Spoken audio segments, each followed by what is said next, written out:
Okay, so welcome everyone. This is a Popaholic show. A little bit housekeeping rules. If you're not talking, please make sure you put yourself on mute. If you're driving, that's okay. Or if you're busy doing whatever you're doing, be safe out there. And just get as much as information as possible you can get from these, and then use it wisely. So for more information on Popaholic, please, I can share the information about our website, our YouTube channel. The information we're trying to present today is about healthy discussion, it's about healthy people, and it's about healthy community. Nothing more. That's how simple we are. It is about you. And the special guest we have today is Dr. Susan Ukwu. I'm just going to give a brief summary of Dr. Ukwu's career and Dr. Ukwu's skill set and expertise and what she has done in the community and continues to do in the community. Dr. Ukwu is a registered nurse. She continues to provide quality care to patients in multiple capacity as a professional healthcare nurse for over 2 decades with passion. She earned a nursing degree from Tennessee State University in Nashville. She had a minor in medical record. As a nurse, she worked at various hospitals in Nashville, including Vanderbilt Medical Center, where she established her niche for critical care of patients in the intensive care unit. She demonstrates critical expert knowledge in patient care with acuity, quality, and evidence-informed best practices. In 2001, she advanced and obtained a national certification in nursing, which is the highest certificate in the realms of nursing care, and maintained the honor through continuing education for over 20 years. She also explored a wide breadth of nursing career through traveling nursing across the United States, adapting to various work conditions, culture, and ethics. Her ambition and dynamic, unique nature to serve others compel her to continue her service in public health to reach a large population. She then pursued a profession, obtaining PhD in public health with a specialty in community health. Dr. Ukwu volunteer activities include nonprofit organizations and the community activities in Nashville, which extended her service in rural communities in Africa. Please join me to welcome Dr. Ukwu in Popaholic Live Show podcast. Thank you so much, Dr. Ukwu, and I'll turn it over to you to, if you need to extend any type of greeting to your audience or your colleagues, this is the opportunity to do so. Then we will join right into the show. Hello, I want to start by saying that Dr. Omelu just gave me a profound introduction, and I give it to you, Dr. Omelu. Before I start my presentation, I would like to apologize to my audience, because if you can imagine my state of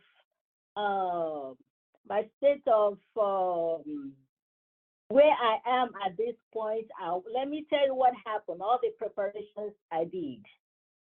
First of all, went through my studies and then took care of myself, fixed my hair, fixed my nails, fixed everything. And to log in now, the computer, we have technical problems. So that is why you cannot see my face. But I was prepared to see your face, see your smile, look at you so you can look at me so we can connect physically. So I do apologize. Okay, so diving right into my study. Before that, I would like to give a shout out to the audience. Everyone out there, I am giving you a shout out.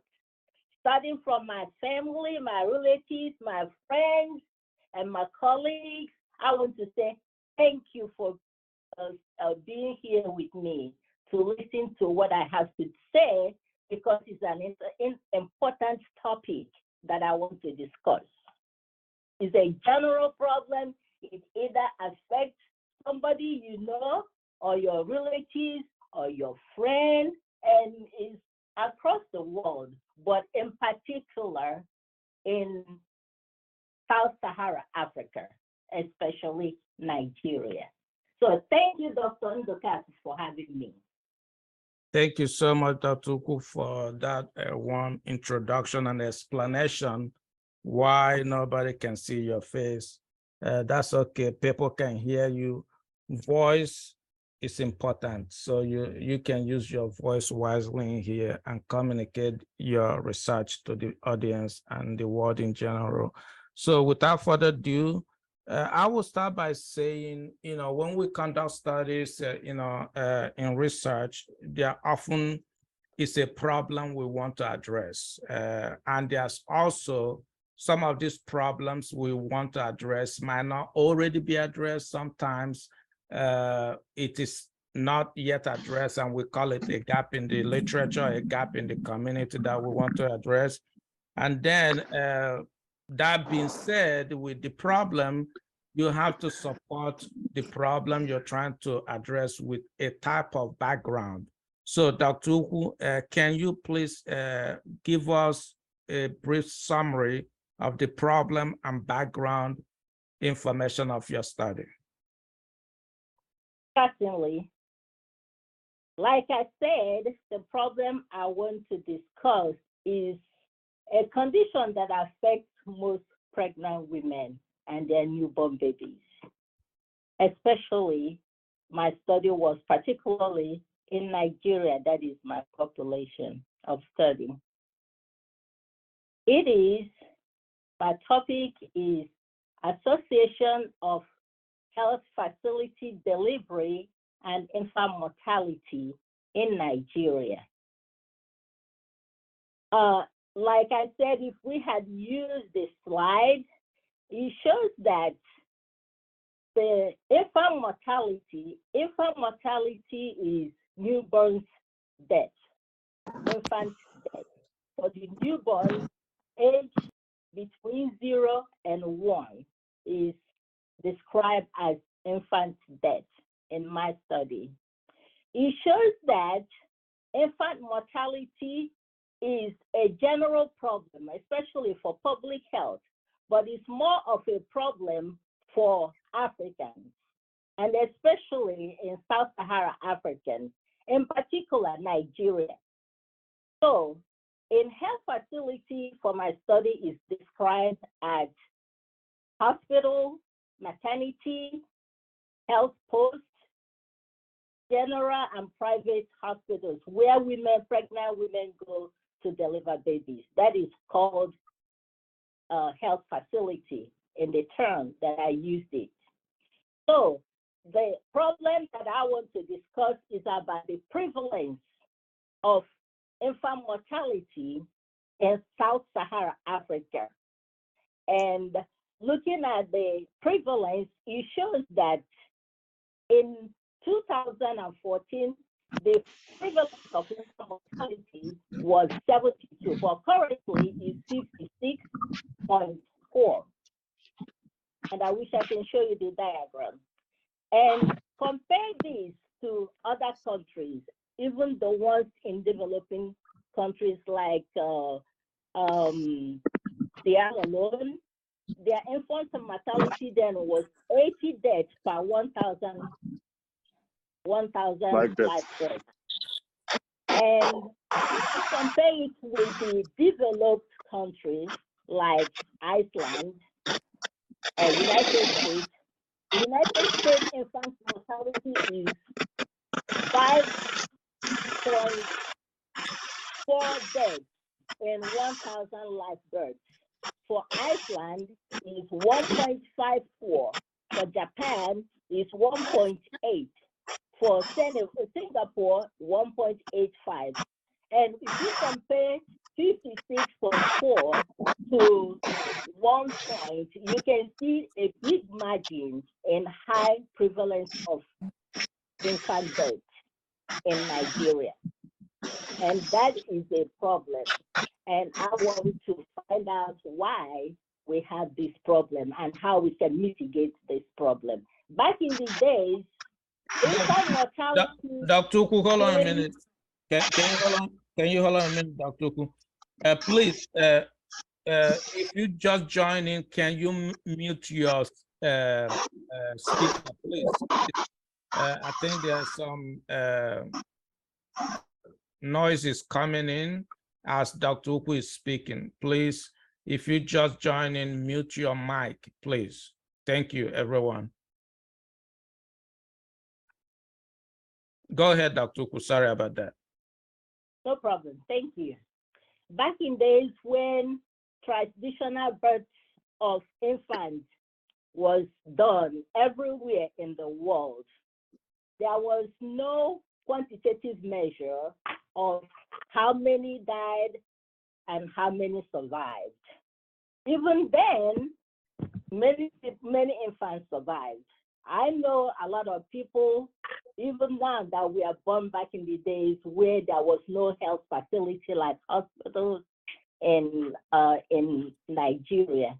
They say the traditional birth attendants, which is described as non-educated birth attendants. They are called traditional birth attendants. And it can range from a grandmother can be a traditional birth attendant, a sister-in-law can be a traditional birth attendant, people that just know how to deliver babies, they are called traditional birth attendants. So when during those days, they were able to deliver infants and use home remedy to sustain both the mother and the newborn without much problems. And these days we have health facilities where pregnant women go to deliver babies in the health facility. If you compare it now, for my study, we were able to find out how many children were born alive and how many children died. So I have two comparisons, traditional birth attendants and health facility birth attendants in helping deliver a baby. So for my study, I want to know if there's any association between infant mortality in health facility in Nigeria. Thank you so much, Dr. Ukwu, for that great detailed information regarding the problem you addressed, the background purpose of your study. And obviously, you already talked more about your research question. Often in many studies, you conduct a study, you use a theory that will usually inform your study, whether you're doing quantitative or qualitative study. Can you briefly describe the type of theory that you use that inform your study, and how does that theory relate to the variable you studied or you examined in your study? Okay, I give you the synopsis of the background. There was a study done in Kenya, Sierra Leone, and Ghana that showed that there was a 3% infant mortality increase by women who deliver baby in health facilities, like in the hospitals. And there's a gap. The study wants other researchers to find out why there's a gap of increased infant mortality with delivery in the health facility. And going through my literature review for my study in 2014 for my dissertation, I found out that gap, and I choose to explore that gap. Why we have such a gap in infant mortality, especially in the hospital where survival of infants is supposed to be greater than where there is no formal structure of where women have babies.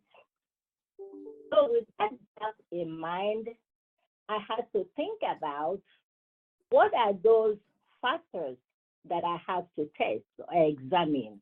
What are the predictors that I have to test? And I chose to test three specific predictors, such as stillbirth attendant present or absent during child delivery. Like a woman can either use stillbirth attendant for her delivery or may not use stillbirth attendant for her delivery. That was one predictor, independent variable that I discussed. The other independent variable that I want to test was prenatal care attendance. So women may decide to use prenatal care, go to prenatal care classes, education during pregnancy to teach them of things they need to know about themselves, their pregnancy, and the newborn, and the parenting of the newborn. And other women might choose not to use prenatal care classes. And the other group that I discussed, that I compared, were whether those people who use prenatal care advantage, who gave them the training, the provider of that prenatal care for those women who attended the prenatal care. I compared it with the other group, that the provider of the prenatal care or antenatal care, you can call it prenatal care or antenatal care, the other group that did not use, attend the antenatal care, or those that attended the antenatal care, but the care was provided by the traditional birth attendants. I compared both of them. The ones that use health facility provider, and the other one that use the traditional providers in their prenatal attendance. So having explained all my risk factors that I determined, and you would ask me, how do you know to choose all these risk factors? When I got my data set from Nigerian Demographic Health Surveyor, Nigeria did a survey called VASR. And in that VASR, they want to find out what factors, risk factors, that were involved in infant death or alive during delivery. So the variables they used were stillbirth attendant, prenatal care or no prenatal care, and the provider of prenatal care. So I chose to use what they use to make it similar to what might be out there. So with these variables that I use, I just want to check if there's any association of a woman that uses stillbirth attendant, or the other woman who doesn't use the stillbirth attendant, or the women who received prenatal care versus those who did not receive prenatal care, and the provider of the prenatal care compared to no use of health facility, those that use traditional. I want to see if there's any association of infant mortality, either increase or reduction of infant mortality between the dependent variable and independent variable. And my audience might ask me, what is dependent variable? The dependent variable is the outcome that I'm trying to test. That is the outcome of pregnancy. You either have a baby alive or you have a baby that is dead. So I want to see that if all these factors will make a change in the reduction of infant mortality. So going from there to the framework that I use, which Dr. Meru has asked me to describe my framework. Having understood this, I would say in the way I explained it, the framework that I use is called Mosley and Chin 1984 framework. This framework is widely used in developing countries to determine determine the factors that improve or decrease infant newborn survival. And it's called the Analytic Framework of Child Survival in Developing Countries. And the reason why I chose this particular framework, first of all, it aligns with the outcome that I'm trying to test, which is infant mortality. And as you recall, in a woman having a child, a woman could only have a live newborn or a newborn that is dead. So this variable infant mortality is dichotomous. You either have or you don't have. And the other reason why I chose this framework is because it talks about that determinant that makes a child survive or makes a woman to have dead baby. And you ask me, how? How can this be in developing countries? The framework of Mosley, the construct that he used 5 constructs, which I will tell you. But before I tell you that, the framework states that, offers that the condition to have a surviving baby or dead baby is based on the socio-economic factors, the culture around the pregnant woman or where the pregnant woman lives, and the environment. All these things affect the proximate determinants that directly influence infant survival or death. Why did he say that proximate determinant? The proximate determinant that he discussed is in 5 categories. The first category of proximate determinant is maternal factors. The second proximate determinant is environmental contamination. The third proximate determinant is nutrient deficit. The fourth proximate determinant is injury. And finally, the last one is personal illness control. And let me tell you about maternal factor. Maternal factor is specific to the woman, what the woman can control in a way. It deals with the age of the pregnant woman, the parity, how many children the woman had, and the birth interval. But beyond that, there are other factors that affect the woman, like education. Education, a woman's education either helps or facilitates what she does about her pregnancy.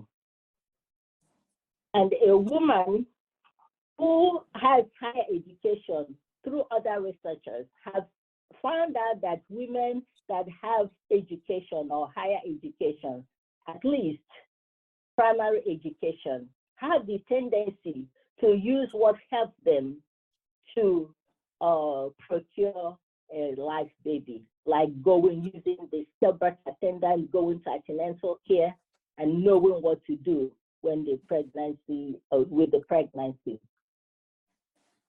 And the other determinants that I've listed is the environmental contamination. Environmental contamination deals more with the host resistance to infection. And you would ask me, why do I say that? Yes, infection to a pregnant woman is everything. It can make any newborn either survive or die, or even make a pregnant woman to have some symptoms that will ordinarily not be there. For example, a woman can have a contaminated environment through the food she eats, contaminated food, through the water, contaminated water. If you have contaminated water, you can have typhoid, cholera. If you have contaminated food, you can have like diarrhea. And diarrhea for a pregnant woman or a woman that newly had a baby is dangerous as well. You can have contamination of the air or through your finger. And what is essential about this contamination is the infection. The infection can come through the parents, the husband and the wife, like having hepatitis B. The infection can come through when the child is being delivered. The infection can come when the fetus is in the womb, through other sources that a woman has infection. And this contamination with infection, if a child is born with infection that is not treated, it can cause growth retardation, mental retardation, all kind of retardations, all kind of problem a new child can have. But I'm not saying that that is what causes mental retardation or anything. There are other genetic factors, other factors that can cause the same thing. But I'm just specifically talking about infection, intrauterine infection, and its effect. It is dangerous. The other one leads to nutrient deficit. Nutrient deficit, like every pregnant woman needs nutritious food to feed herself and the baby for the health of the baby. And when you have malnutrition not necessarily because of lack of food. Malnutrition can be when you're eating the food that's not healthy enough for the survival of the baby. Like in Nigeria, where the state of the economy of the population, 2/3 of the population are extremely poor, and the other small portion of the population are extremely rich. So there are many women, pregnant women are exposed to scarcity of food. They don't have food. And when they have food, they have exactly what we give them: iron for the baby, for the health of the baby, enough protein, enough calories. And other malnutrition is when a pregnant woman has diabetes and hypertension, which always go together. There are comorbidities. There are things that a pregnant woman can have or develop when she's pregnant. Like some women can just eat any kind of food, junk food, and the nutrient deficit is lacking. It doesn't give the baby what she needs to grow in the womb and survive when she's delivered. And also, drugs, smoking, alcohol, and other things a woman are not supposed to have can greatly reduce the survival and the health of the baby. And this infection problem that is found in nutritional deficits and environmental contamination also goes on with injury. Injury, when I say injury in my study, I'm talking about biological insults in the womb, and also injury maybe through delivery.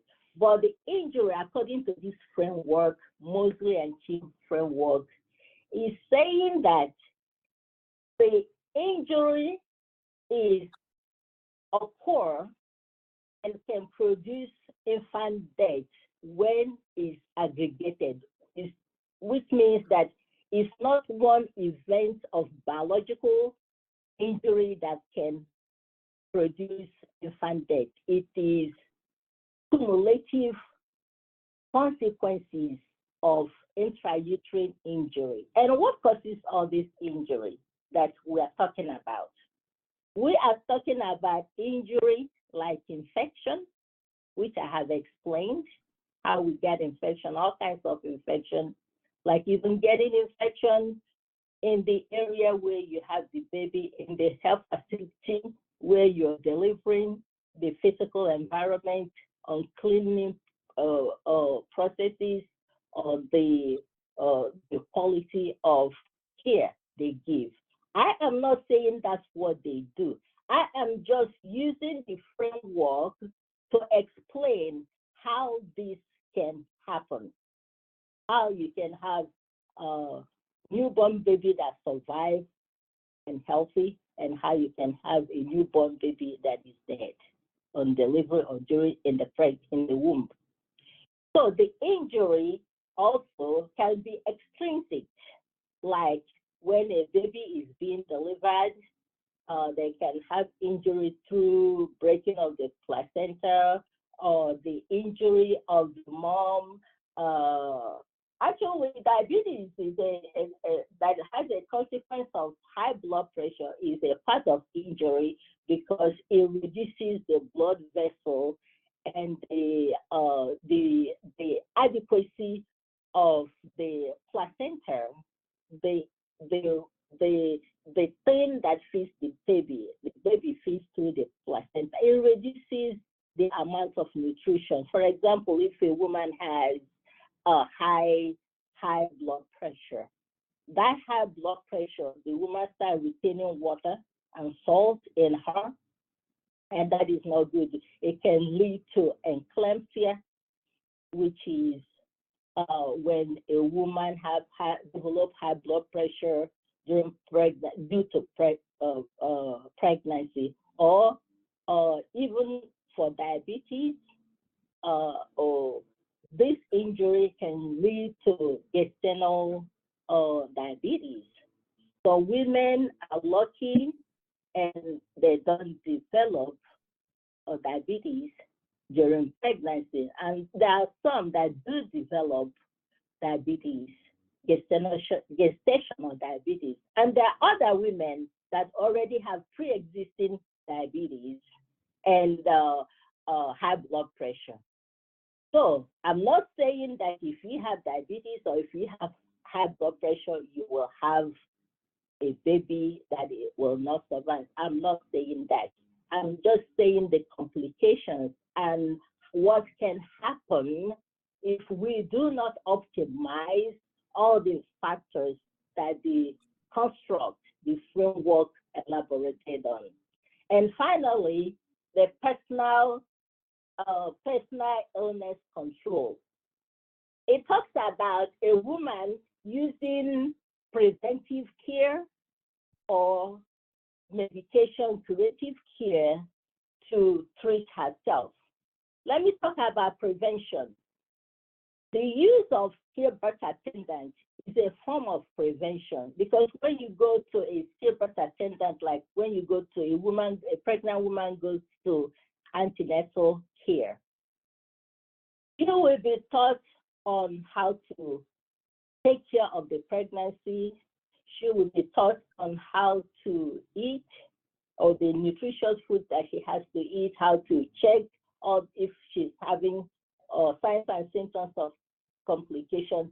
She will be taught what to report to the doctor that is not going well with her during pregnancy. She will be taught about the obstetric complication. Obstetric complication is the one that really is life-threatening. And you have to have skilled birth attendants to detect early signs and symptoms of whether it's complication or obstetric complication. So for a woman to use prenatal care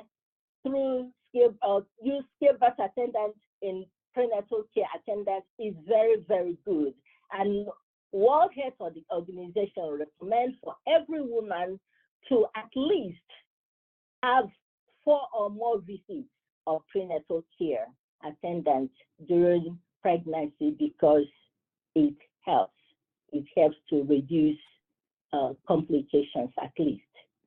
And when a pregnant woman has infection and is not treated, that infection will carry over to the child and even on the mother, even after the pregnancy. So the framework offers understanding about how these proximate determinants can directly influence infant survival or death. Amazing, amazing. Thank you so much, Dr. Ukwu, for this information. You all heard it from the expert sources' mouth, and this is real thing. It's been happening, and there has to be research done on this, and she did it. Now we know a lot of factors. There's multiple factors that lead to infant mortality. Is so many, and in one study you can never cover it all, right? So it's always the principle of research. You know, you cover whatever you can cover, and under your conclusion, you leave it out there as a recommendation and a gap in the literature, and other scholars can pick up on it. Thank you, Dr. Ukwu, for this. And now that you explained this, can you just dive in right now into what are the findings of your study? How will your findings influence social change and lesson learned, and the practical application of your findings? Okay. The findings of my study, number one, the first question of my study was, is there any infant mortality risk between women who use skilled birth attendants during delivery, pregnancy, and post-pregnancy, postpartum period? Is there any risk of infant mortality between those women who use skilled birth attendants and the women who did not use skilled birth attendants? And in every research study, you will always either reject null hypothesis or not reject null hypothesis. What does this mean? You are agreeing that what the research said is true, or you agreeing that what he said does not come through with all your analysis. So my second question that I tested for, was if there's any risk, a difference in infant mortality between women who use antenatal care, which is prenatal care, versus women who did not use prenatal care. And the last question I asked in my research was, is there any difference in risk of infant mortality between those women that attended the prenatal care in using traditional birth attendants for their prenatal care versus those ones who use the skilled professional birth attendants in the health facility. In all three of my research questions, it found out that three of them, none of them was statistically significant. What does that mean? It means that it did not predict infant mortality, that the risk factors, all these risk factors that I've named, did not show that it will reduce infant mortality. Well, that is okay, but for public health aspects, where all the researchers may come into play in planning intervention and programs to change things and make it better, is based on odds ratio. The odds ratio in skilled birth attendants shows that women who use skilled birth attendants for their pregnancy duration and during labor and delivery and post-pregnancy have lower risk of infant mortality compared to those who did not use skilled birth attendants during their pregnancy and thereafter. The other one shows the prenatal care, shows that even though it is not statistically significant, it shows that those women who did not use prenatal care classes have slightly higher risk of infant mortality. That was surprising. And this goes back to what the researchers that analyzed increased infant mortality in health facilities. It shows that the women who did not use prenatal care did better. They have less infant mortality. And why? Why would that be so? I'm sure there's a lot of reasons that will contribute to this. It starts with the quality of care. So we need to assess the kind of quality of care during delivery, labor and delivery, and post-delivery. It shows that maybe their teaching is not based on cultural aspects of understanding.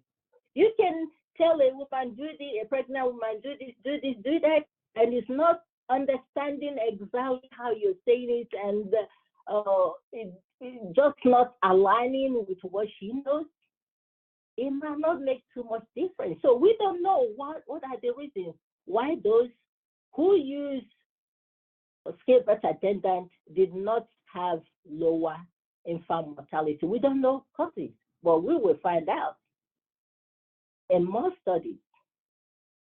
The third one shows that those women who use traditional prenatal care attendants, the women that use the non-formally educated people explain their pregnancy care, those women have lower risk of infant mortality. Wow. You will say, why? We don't know what those traditional women are teaching is like and how the recipients, the pregnant women, adhere to their teaching or what the difference is. We don't know. This lends hands to more research being done on traditional birth attendant delivery and prenatal care teaching. We don't know. But the good news, at least, And the finding is that those people, the women who use Gilbert Attendant, have lower infant mortality risk. And that's a good news. And the implication of my study is that more research are needed to explore other factors that can predict infant mortality, because the goal is to reduce infant mortality for a pregnant woman during delivery. We need more research. That's the implication, one of the implications. The other implication, we need to evaluate the training the Gilbert attendant receive, the training during prenatal care, and the practices of their delivery processes. And again, we also need to evaluate the structure. It could be the environment. It could be the kind of environment they have. It could be the equipment. It could be anything. All these need to be evaluated and researched upon. The practical use of my research is an eye-opener. It just tells us that we have to do more work individually, collectively. And let's start with at least the community.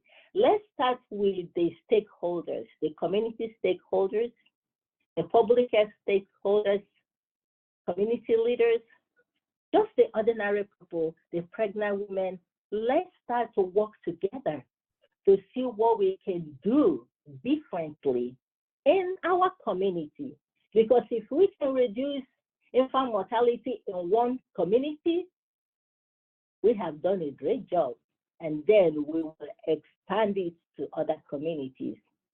So not until we do more research on different variables, we cannot pinpoint that this is what will change the risk of infant mortality in our community.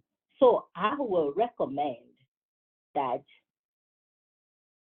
the Ministry of Health in Nigeria, the government, all that are involved, need to invest in the care of pregnant women and the newborn baby and determine what they can do to reduce infant risk during delivery and postpartum care.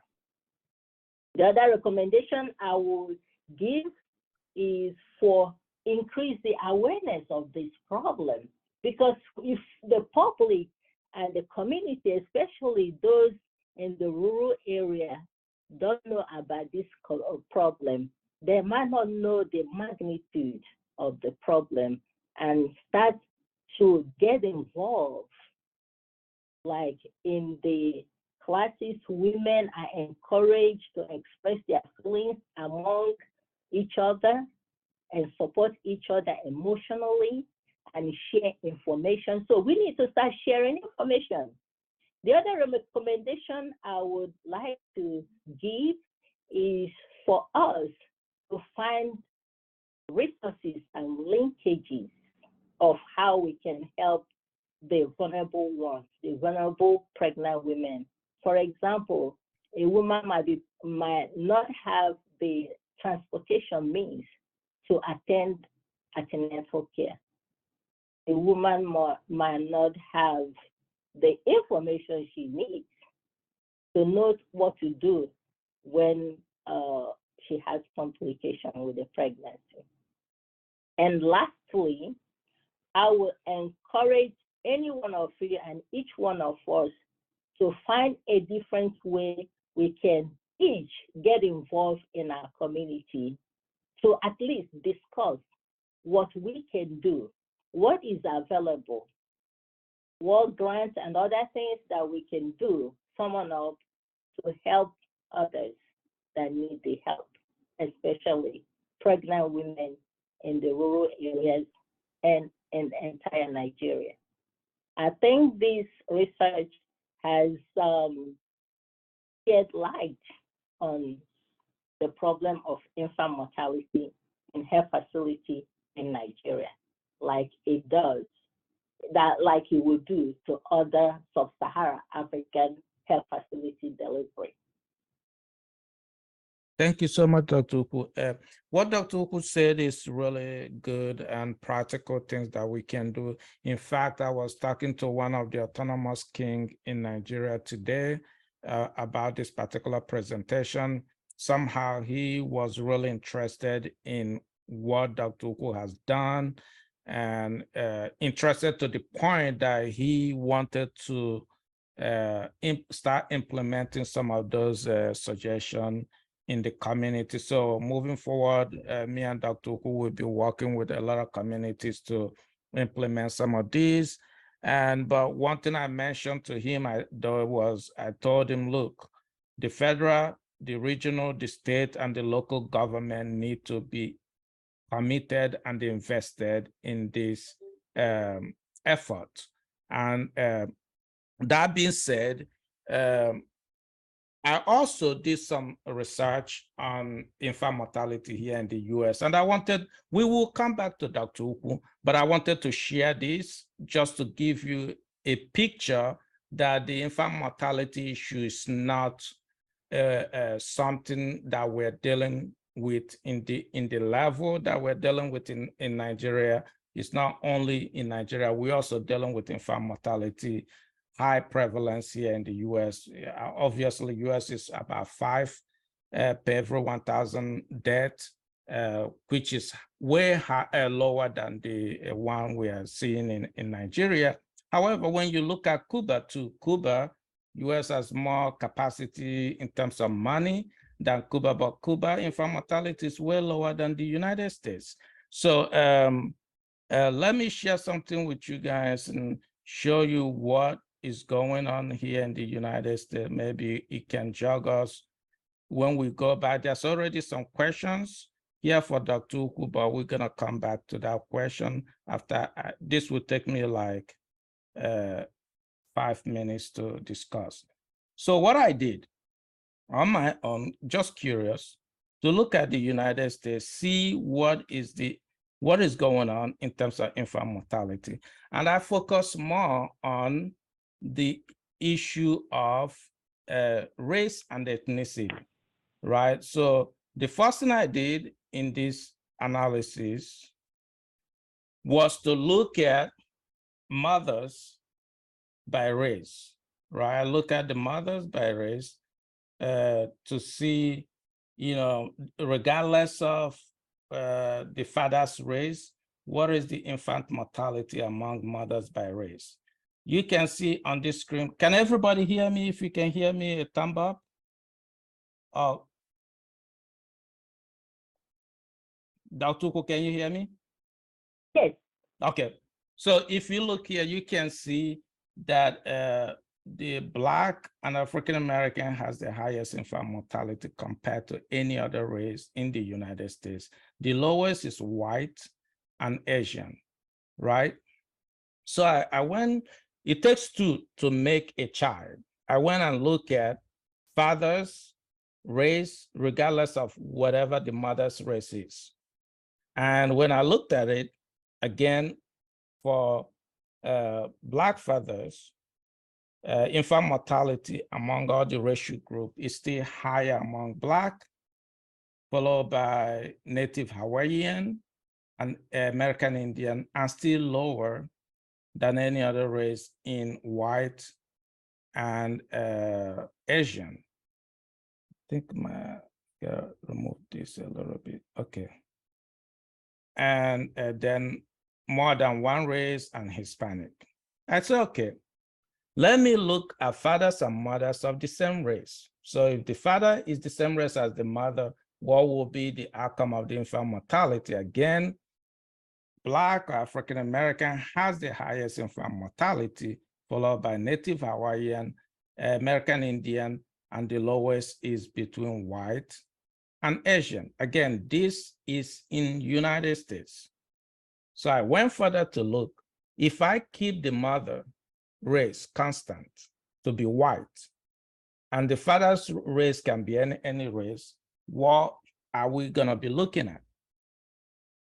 I realized that the lowest infant mortality will be among white mother with Asian father, right? The highest infant mortality will be around white mother, native Hawaiian, and other Pacific Islander father, followed by white mother and Black father. Then I went further to look and say, okay, if I looked at, okay, we already established two racial group has the lowest infant mortality, which is Asian and white. So I said, okay, let me do this combination with the lowest infant mortality group, which is, I look at mothers who are Asian constant and the father can be of different race. Then we see the lowest among this group will be Asian mother and white father. Asian mother and Black father has the highest infant mortality. The other native Hawaiian number is too small. That's why it didn't show here. So, and then the final one was I looked at father. If I keep the father constant, in this case, all Black fathers, and then compare them to white mother or Asian, this is what we see here again.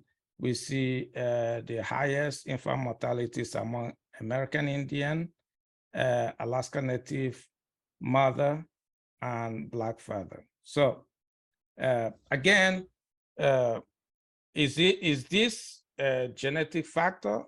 I don't really necessarily think so, because there's other study that has already established that this has nothing to do with genetics. In fact, there's one specific study where they thought it was genetic, and then what happened is that they said, okay, let's explore the first generation Africans that migrated into the United States to see if their infant mortality will be higher as well. And when they did that, they actually found out that first generation Africans that moved into the United States, in fact, their infant mortality is similar to the as infant mortality of white race group.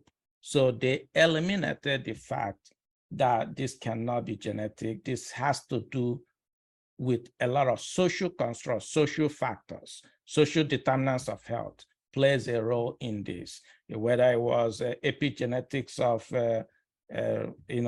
social construct in racism and all the other stuff that has traumatized people over the year. And remember, trauma, sometimes people ignore trauma. Trauma can be inherited.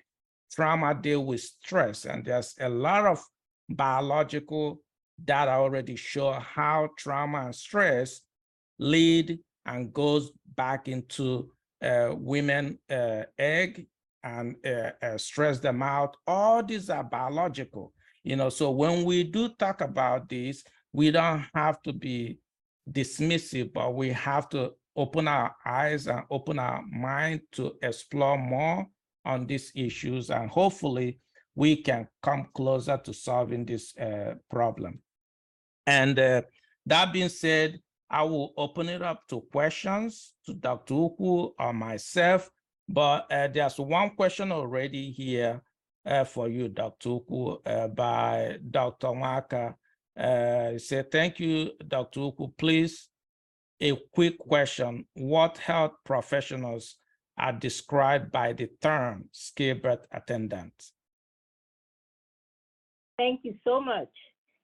The health professionals that are described as skilled birth attendants are the doctors that deliver infants, the midwife, the registered nurse that is skilled and educated to deliver infants, and the any form of skilled birth attendant that is formally trained and skilled to deliver infants and treat the pregnant mother and the infant is considered as skilled birth attendant, and that is the term I use for the study. Skilled birth attendant is equivalent to registered nurse, midwives, doctors, those that are trained to deliver infants and see about the pregnant mother.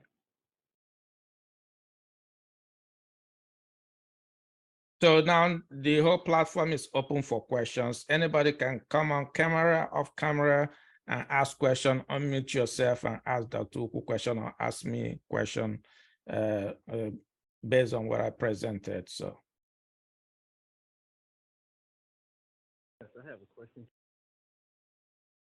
Go ahead. Yes, well, doctor, thank you for the. Okay, we can hear you. Can you hear me now? Yes. Yes. Yes, doctor, thank you for the presentation. The information was super, super helpful and needed. So my question is, do you have the information on a website where I can actually go?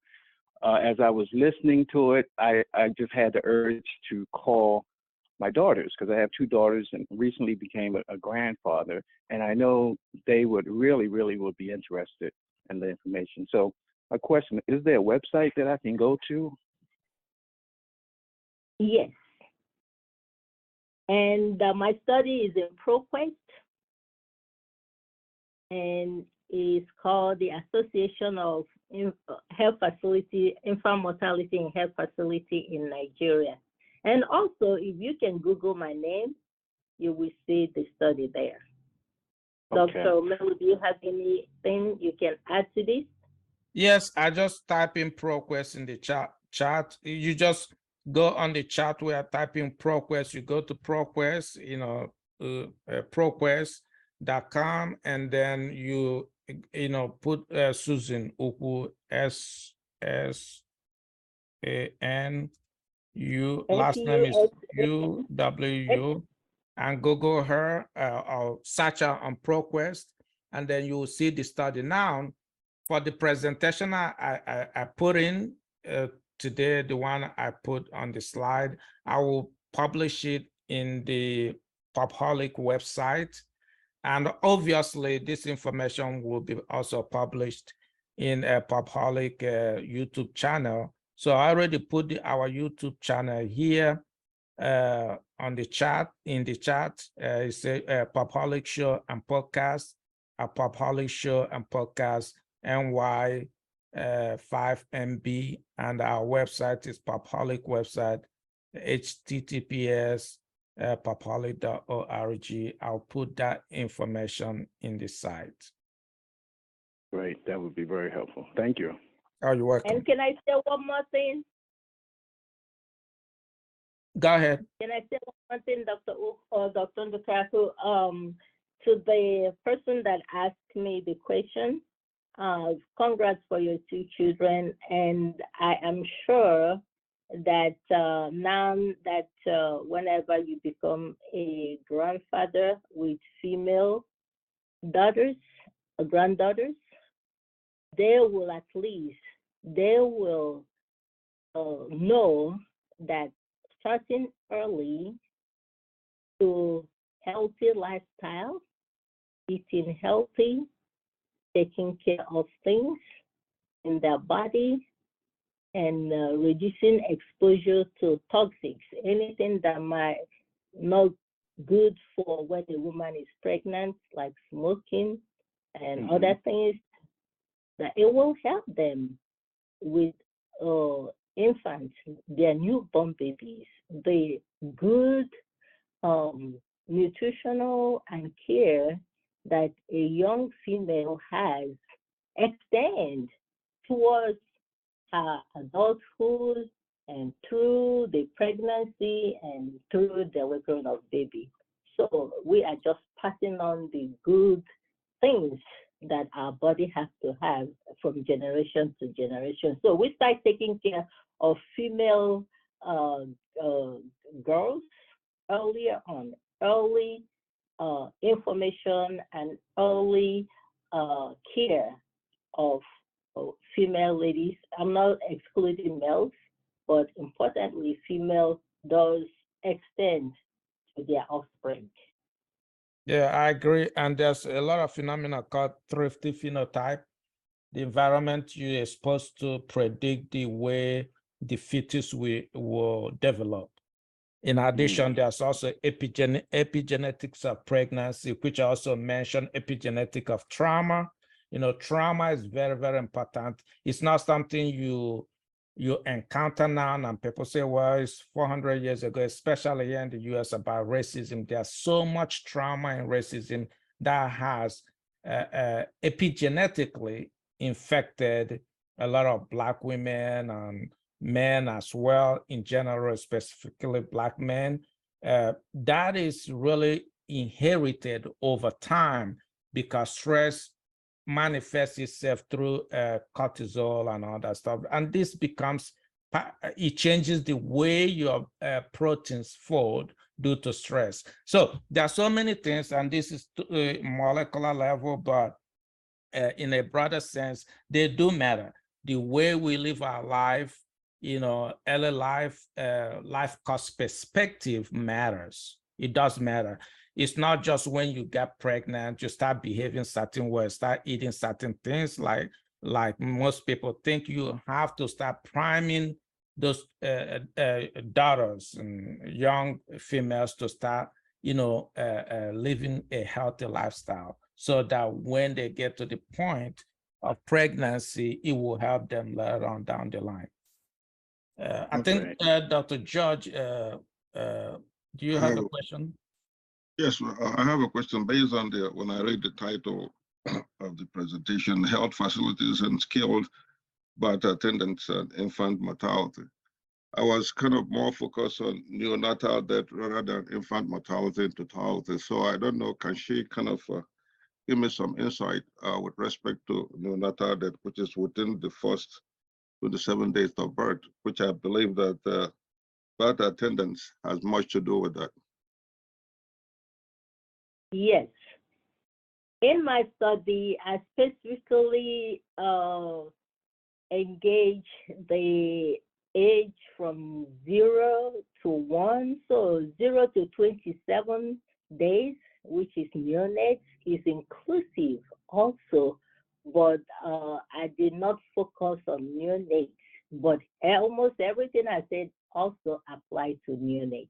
It's just their age bracket is different, younger. And it's found that infants, usually the death risk of infants usually occurs during the neonates, when they are 0 to 27 or 28 days. And which means that we need to be prompt in listening for signs and symptoms and making sure they are well breastfed and they get what they need to get. Thank you very much. Yes, thank you. And in addition, I had wanted to look at this time, Africa south of the Sahara. I don't know from my colleagues, I don't know if there any latitude to show this parameter in terms of, you know, where does this stop south of Sahara? Is it within West Africa, or does it extend to Congo Basin? I don't know environmentally in terms of this type of study. Well, this study is specifically on Nigeria, population Nigeria, but whether West Africa, East Africa, North Africa, South Africa, you know, Africa have the same, almost same commonality about, you know, pregnancy and infant delivery. So I cannot just say it's just Congo or Nigeria, but just the study itself is about Nigeria population. Dr. Ndukaku, do you have any addition to this? No, you know, I don't, because I'm not expert in this area. My expertise is limited to certain things. But what I do know is there's cultural competency in anything we do in public health. Without that, you're shooting in the dark, you know. And even the work I do with CDC it's interesting. They started promoting healthy lifestyle change programs. They started promoting community-based intervention. Okay, now in Africa, it's a community-based sentiment in terms of construct. So I think we need to start going back to the need of the community. What does the community need, regardless if it's Sub-Saharan Africa, West Africa, North Africa, or whatever it is? We have to apply medical care, public health by tailoring them to cultural competency. That's the only way we can win and reduce the prevalence, whether it's prevalence of infant mortality or prevalence of other health condition or infectious disease. That work has to be done. And that being said, I think another comment here is from Teresa. Dr. Teresa says, Yes. please, I don't know if it's a comment or you're asking a question about social determinants of health. Two things. Thank you, Dr. Oko. Well done. I Thank have you. comments, and I also have not question, comment, and also to partially or piggyback to the previous question asked by Dr. George. So can I go on? Go ahead. Sure. All right. The previous question by Dr. George. Yes, it entails the entire Sub-Saharan Africa. Very few areas in Sub-Saharan Africa record a low infant mortality rate. And Ghana is one of them. And Kenya picked it up recently. And these are backed by research finding, because my research was on maternal mortality in rural communities, specifically in Nigeria, with a specific group of people. In my study, I pretty much reviewed data from many parts of Sub-Saharan Africa. And it was on the basis of the outcome of the combined research pool, facts and figure, that I can say, yes, it is applicable to many Sub-Saharan Africa.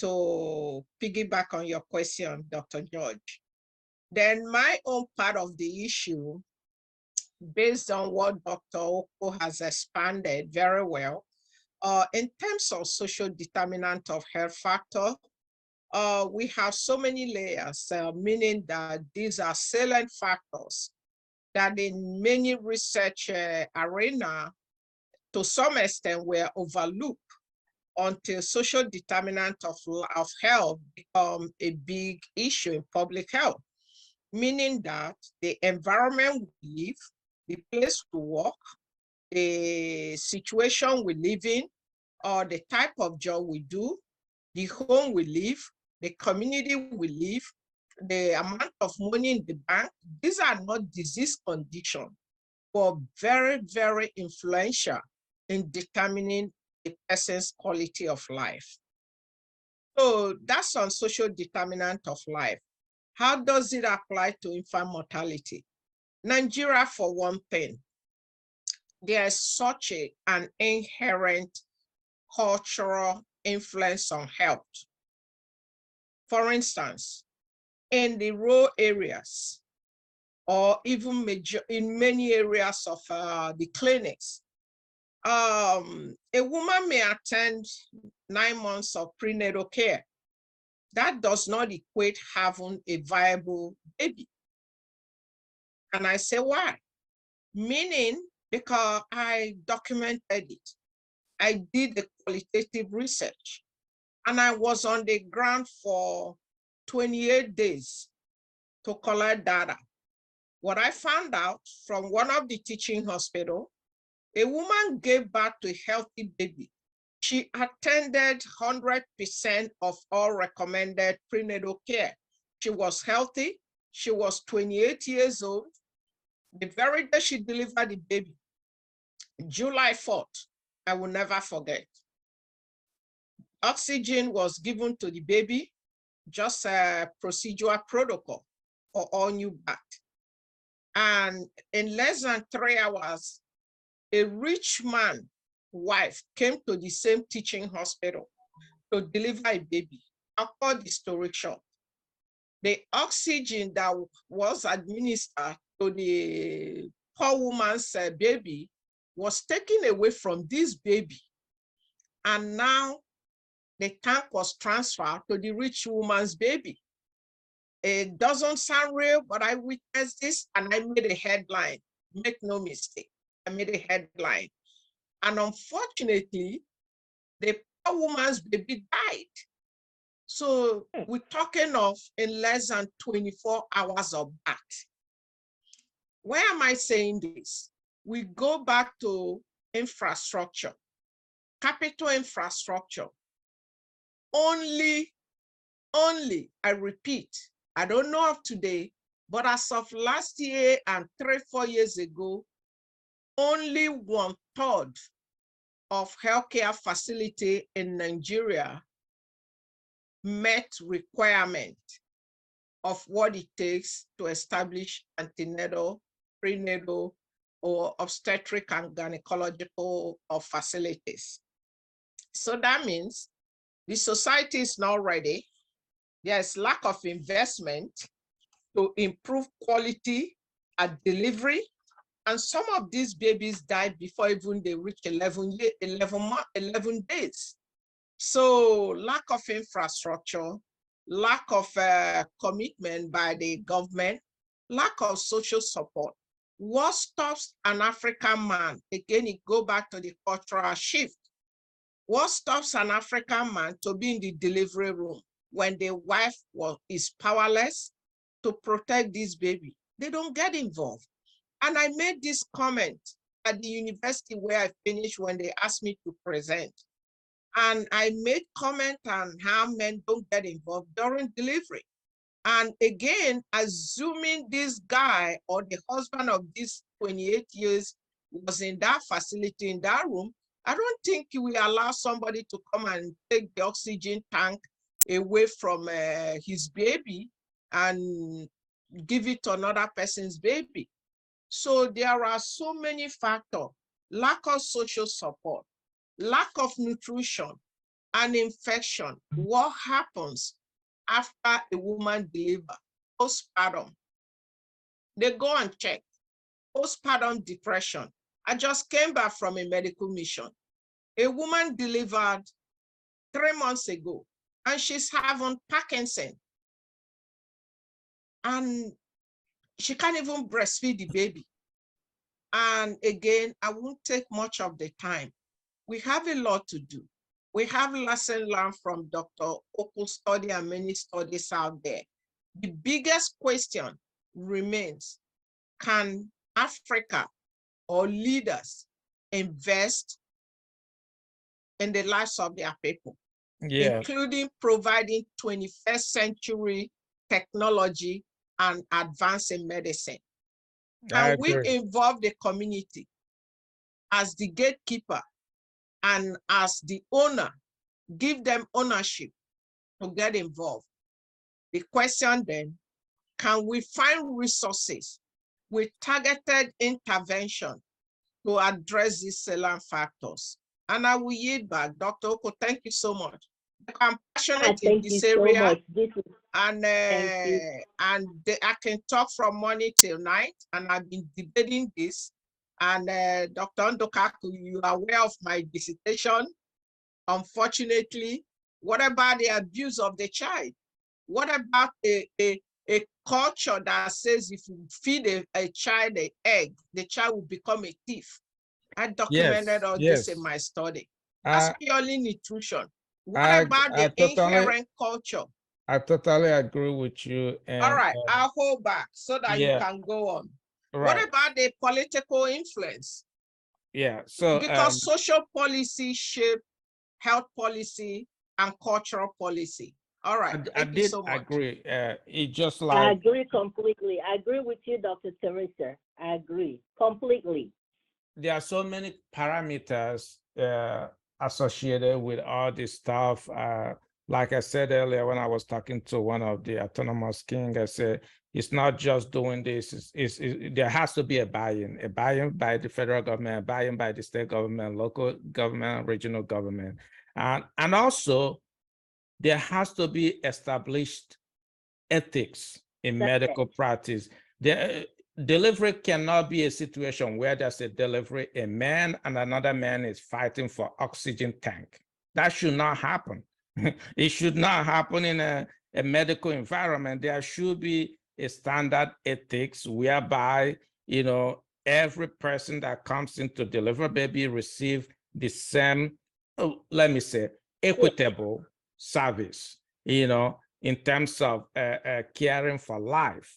And it's not an environment to go in and fight with each other and trying to toggle about who gets oxygen tank. And what happened that you explained is total lack of moral and ethics. That's, I mean, there's no two ways to talk about it. But for the sake of time, is there any other question? Any other person has a question regarding what Dr. Ukwu presented and the information I presented about infant mortality in the United States?